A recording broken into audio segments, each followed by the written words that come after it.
하나님께서 이 한 주간도 우리에게 은혜로 함께 하실 줄로 믿습니다.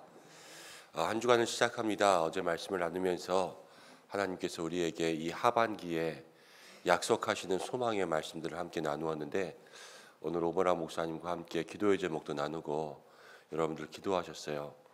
근데 어제 말씀 가운데 중요한 것은 하나님이 복을 주시고 복을 주시는 것도 중요하지만 더 중요한 건 반드시 주시는 거예요. 반드시. 다른 게 아니라 우리가 기억할 건 반드시를 기억해야 돼요. 반드시 주시기 때문에 그래서 오래 참는 거예요.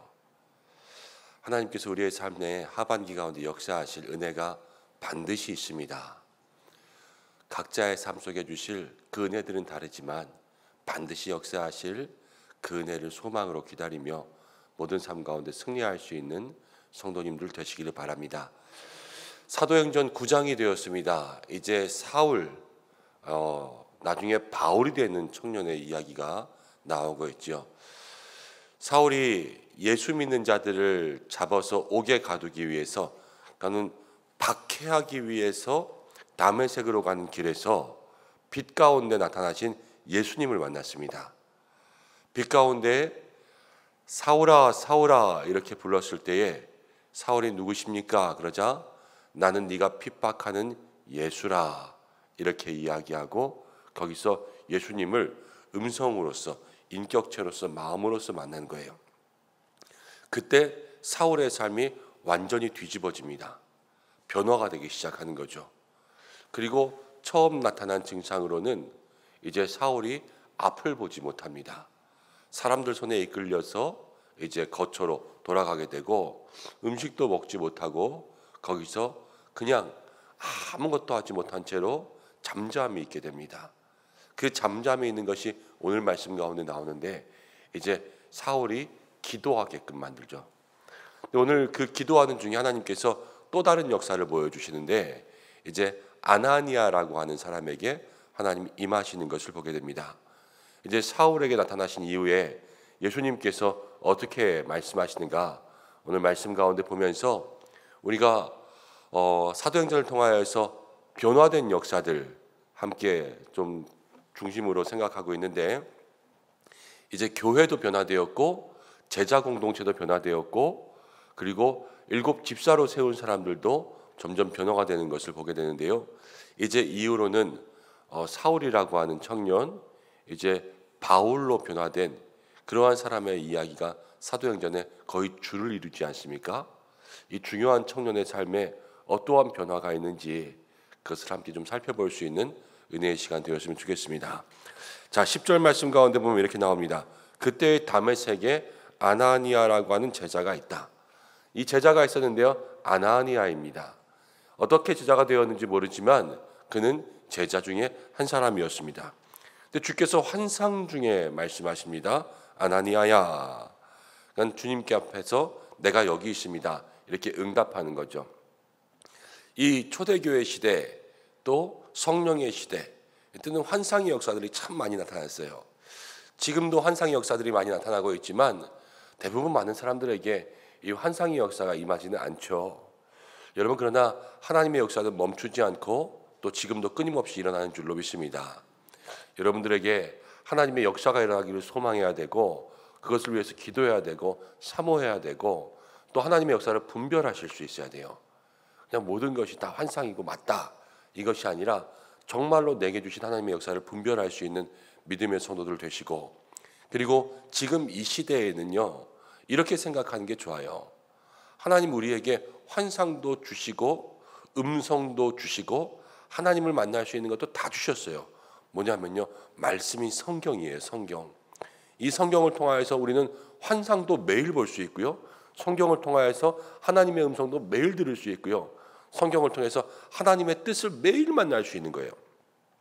구약시대에 이 초대교회 사람들도 구약의 율법밖에는 성경이 없었어요. 그렇지만 그들보다 우리는 더 많은 하나님 말씀이 있는 거 아니겠습니까? 이 말씀을 가까이 할 수 있는 믿음의 성도들이 되어야 될 줄로 믿습니다. 특별히 우리 성경 500독 대행진하고 있는데 그 성경 500독에 정말 1년에 1독 이상씩이라도 할 수 있도록 그렇게 성경을 읽는 일에 열심을 낼 수 있는 여러분 되셨으면 좋겠습니다. 11절 말씀 가운데 보면 환상 가운데 주께서 말씀하십니다. 일어나 가라. 사울이라고 하는 청년이 있는데 그가 기도하고 있다. 사울이 기도하고 있다는 것이 여기 나오고 있죠. 이제 기도하는 중에 사울에게도 환상이 보였다는 거예요. 그가 아나니아라고 하는 사람이 자기에게 와서 안수하여 다시 보게 하는 것을 보았다. 지금 사울은 앞을 못 보고 있는데 환상 속에서 아나니아가 찾아와서 자기에게 이렇게 안수하여서 다시 보는 환상을 또 봤다. 아나니아도 지금 환상을 보고 있는데 환상 속에서 사울의 환상을 또 보는 거죠. 복잡한 일들이 지금 일어나고 있어요. 그런데 여기서 아나니아가 이야기합니다. 주여, 이 사람에 대해서 내가 들은즉, 이 사울에 대해서 들으니까 이 사람은 예수 믿는 사람들에게 적지 않은 해를 끼쳤다 그러는데 이 사람에게 가야 됩니까? 그런데 주님께서 말씀하십니다. 가라, 가라 그러는 거예요. 이 사람은 내가 나를 위하여 쓸 사람으로 택한 사람이다. 가라 그랬습니다. 여러분, 우리도 살아가다 보면 예수님께서 우리에게 말씀하실 때가 있습니다. 우리는 우리의 마음에 이거 아니지 않아요? 이렇게 하는 거예요. 그렇지만 주님은 우리에게 가라 말씀하실 때가 있습니다. 신앙생활하다 보면 이런 부딪힘들이 참 많이 있을 때가 있습니다. 이렇게 하는 거 아니지 않을까? 그러나 말씀은 자꾸만 그것을 하라고 하고요. 또 주변의 모든 상황들은 주님의 음성이 그렇게 가게끔 이끌어요. 목회의 일을 하다 보면 이 교회 가운데도 많은 고려할 요소들이 있지 않습니까? 일단 교회의 형편, 성도님들의 상황, 그리고 때와 시기가 적절한지 이런 모든 것들을 좀 살피고 가야 되지만, 그러나 때로는 마음속에 하나님 강하게 마음을 주세요. 해라, 가라. 그러면 어쩔 수 없어요. 주님께서 가라 하시고 하라 하시면 그 다음은 모든 상황과 환경을 갈 수 있도록 만드는 거예요. 함께 격려하고 독려하고 때로는 앞장서 이끌기도 하고 그렇게 만들기도 하고, 그래서 우리 성도님들과 함께 그 길을 갈 수 있도록 그렇게 만들어가는 거죠. 주님께서 우리에게 가라고 하실 때는요, 순종할 수 있는 믿음의 모습들이 필요합니다. 여러분 모두가 기도함 가운데 주님 주시는 어떠한 마음이라도 그 속에 때로는 나와 맞지 않는 마음들이 있을 수가 있어요. 그러나 그것이 주님의 말씀이라는 확신이 있으면 여러분 그때로 거기에 순종할 수 있는 믿음의 모습들 되시길 바랍니다. 17절 말씀 가운데 보니까 아나니아가요 그 즉시로 떠났어요. 주님의 말씀에 순종하는 거죠. 아나니아는 이 사람 나쁜 사람 아니에요. 그렇지만 주님은 가라 그러니까 아나니아는 떠났지 않습니까? 그리고 사울을 찾아가서 뭐라 그랬냐면요, 형제 사울아 그랬어요. 형제 사울아. 초대교회의 브라더와 시스터, 그 형제 자매가 이제 형제 사울로 나타난 거죠. 사울을 받아주고 있는 거예요 지금. 그러면서 그에게 안수하니까요 말씀대로 안수한 거예요. 그러니까 이제 사울에게 있었던 모든 비늘 같은 것들이 다 없어지고 다시 보게 되고 음식을 먹고 강건하여졌습니다. 주님께서 우리에게 여러분 말씀하십니다. 이렇게 해라, 가라, 해라 이라는 것에 대해서 늘 마음 가운데 부딪히고 이제 해야 되겠다 그러는데요, 많은 사람들이 이 속에서 내 마음에 조금 거슬리는 것이 있었는데, 그런데 주님이 하라 하라 하라 그러니까요 그거를 하기는 하는데 주님의 말씀대로 하지 아니하고 그 속에서 좀 타협해요. 그렇기 때문에 말씀대로 역사가 일어나지 못한다는 거예요. 그러나 아나니아는요 지금 예수님께서 말씀하신 대로 가고 있어요.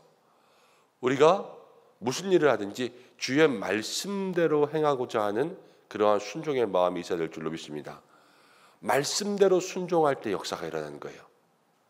그냥 말씀은 이런 것 같다 하면서 내 생각대로가 아니라는 거죠. 주의 확실한 약속의 말씀을 들을 수 있는 믿음의 성도들 되시기를 바랍니다. 그러면서 이제 사울이 변화됐죠. 박해자에서 그가 보고 다시 먹고 강건해지니까 즉시로 회당에 나가서 이제는 거꾸로 예수 믿는 사람들 박해하다가 이제는 예수를 주라 선포하고 예수님을 막 선포하고 고백하기 시작했어요.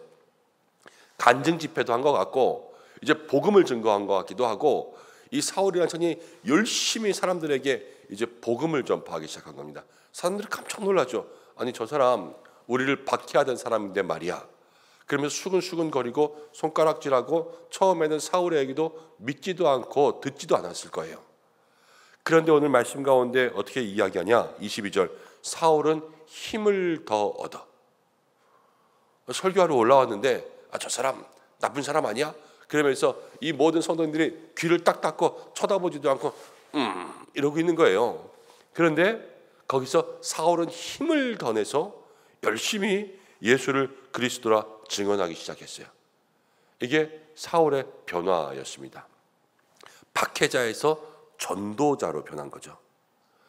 이 사도행전의 가장 큰 변화라고 한다면 이 사울이라고 하는 청년, 바울이 된 이 바울의 변화가 가장 큰 변화요.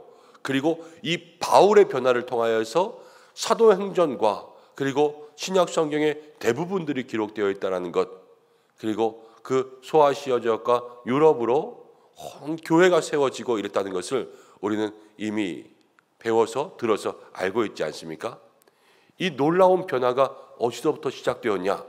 오늘 말씀을 정리해 보면요, 먼저 사울이 변화한 것은 누굴 만나냐? 다메섹으로 가는 길에 예수님을 만났어요. 우리의 삶에도 진정한 변화는요, 예수님을 만날 때 일어납니다.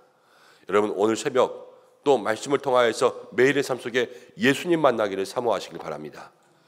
둘째는요, 사울에게 누가 있었냐면 아나니아가 있었어요. 순종하고 기도하는 사람이 있었어요. 여러분, 주변의 믿음의 삶 속에 여러분, 세상 사람들 만나서 잘 놀고 재밌는 사람이 아니라 여러분 주변에 순종하고 기도하는 사람들을 만나시기 바랍니다. 역사는 그런 사람들을 통해서 일어나요. 나의 삶에 말씀으로 순종하고 기도해 줄 수 있는 그 아나니아와 같은 사람을 달라고 기도할 수 있는 오늘 새벽 되시길 바라고요. 세 번째는요, 사울이 변화되었는데 변화되어서 복음 증거할 때, 말씀 전할 때 사람들이 그 반응이 좋았습니까? 안 좋았습니까? 안 좋았잖아요, 지금 오늘. 그렇죠? 근데 안 좋았는데 사울은 어떻게 했냐면요, 힘을 더 냈어요. 힘을 더 낸 거예요.